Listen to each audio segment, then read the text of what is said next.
I'm doing my utmost to improve relations between black and white in this country. That I've made my prime duty during my term of office, and I'll do everything possible to do exactly just that.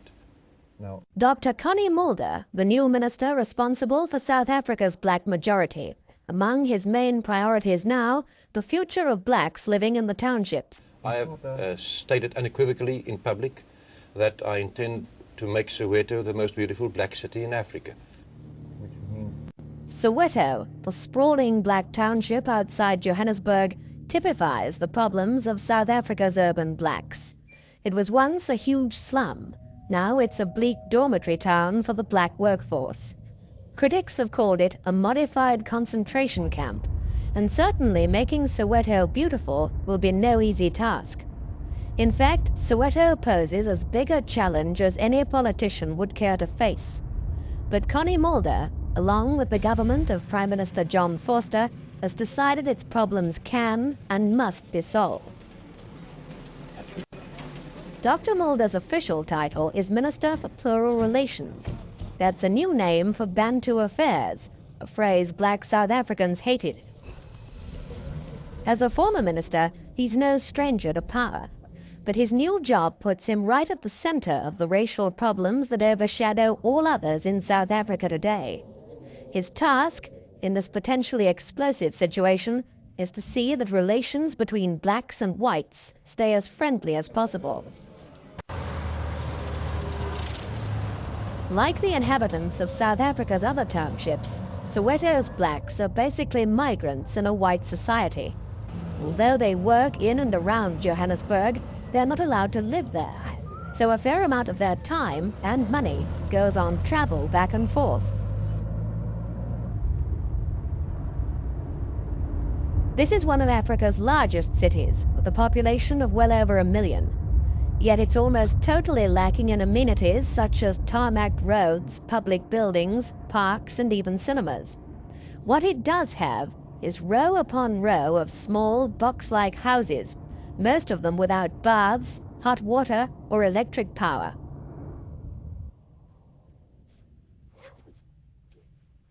Unemployment here is high, and the crime rate is staggering. Residents claim the authorities haven't controlled hooliganism as they would in a white city. They put the blame on South Africa's policy of separate development, which sees Soweto, like other townships, as only a temporary home for the black workforce.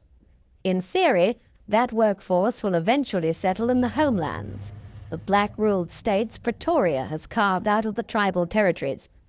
In the meantime, the government insists that as a slum clearance scheme, Soweto is not all bad, and that in any case, its standard of living is higher than in most independent African countries to the north.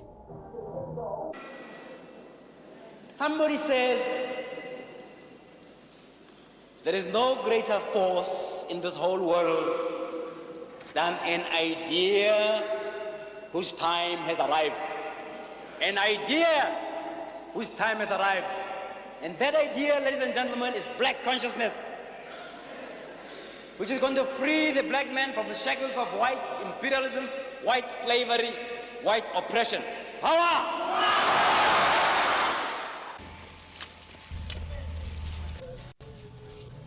Within a month of making that speech, Dr. Matlana had been imprisoned, along with other members of his so-called Committee of 10. This was a group of Soweto activists who claimed to speak for the township. But theirs and many other voices were silenced in a wide-ranging crackdown on black movements.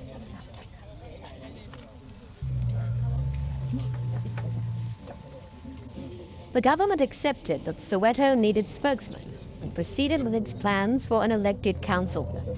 The first ballot in February was a disaster, with only a 5% poll, and the second one, in April, was little better. Between the two votes, Dr. Matlana and some of his colleagues were released.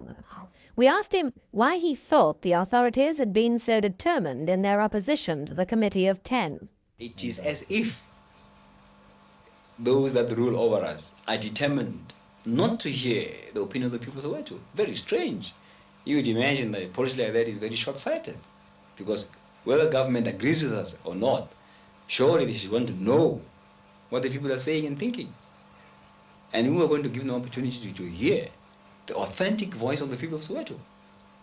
They banned all these meetings and then accused us, in the words of Murray Stein, Minister of Community Development, of being nullities, nobodies. We never claimed to be anybody. We never claimed leadership. All we said was that we are a group of people who have come together to put forward a blueprint for the control of Soweto. And we wanted the people also to come together, accept or reject or amend it. If they had accepted this thing, we would then have gone on to government to negotiate on behalf of the people of Soweto on this blueprint. This we're not allowed to do, unfortunately. We are for a completely autonomous local authority for Soweto. In other words, a city council with all the attendant powers and without the necessary stages which may take years to implement. And secondly, the second twin pillar of our blueprint was a freehold land tenure. I think Dr. Matlana is over-optimistic if he says that one act would bring satisfaction immediately to all people. We are now prepared to go as far as what we call at the moment leasehold, which means we are giving a 99 years lease on ground in these territories on which these black people can get an ordinary bond to build their own homes according to what they can afford. They can buy a home with a building society bond. They can reinstate capital on it and use the money for whatever purpose they like. In other words, I'm giving them everything possible and all the advantages of an ordinary bond, but on the basis of leasehold, not freehold, because the reverse of that would be that the whites could buy and purchase their black land and there would be no homeland left to them. I stated unequivocally, even before the elections took place, that within a stipulated period of time, I would hand over to them full autonomy in local affairs.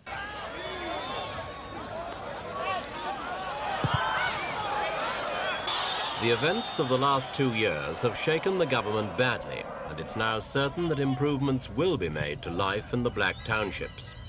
But it seems equally certain that those improvements won't be enough to satisfy politically conscious blacks who are challenging the basic principles of government policy.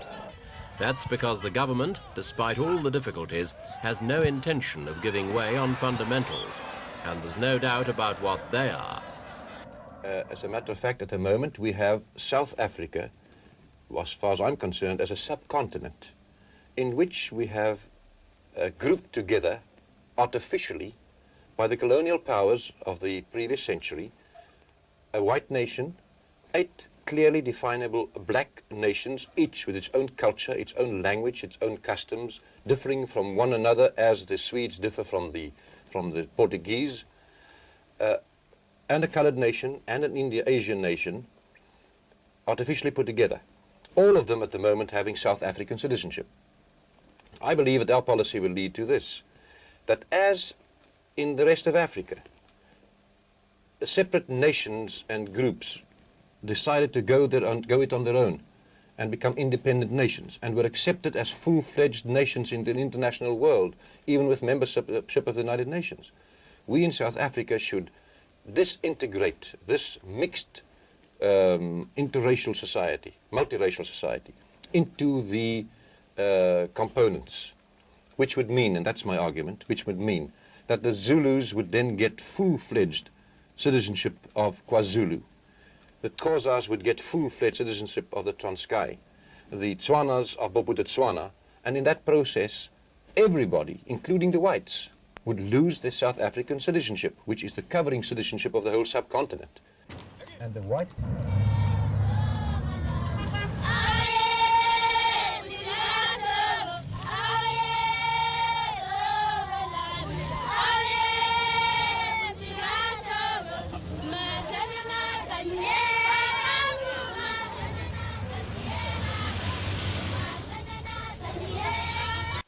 Late last year, the government announced plans for separate parliaments for both the coloured and Asian communities.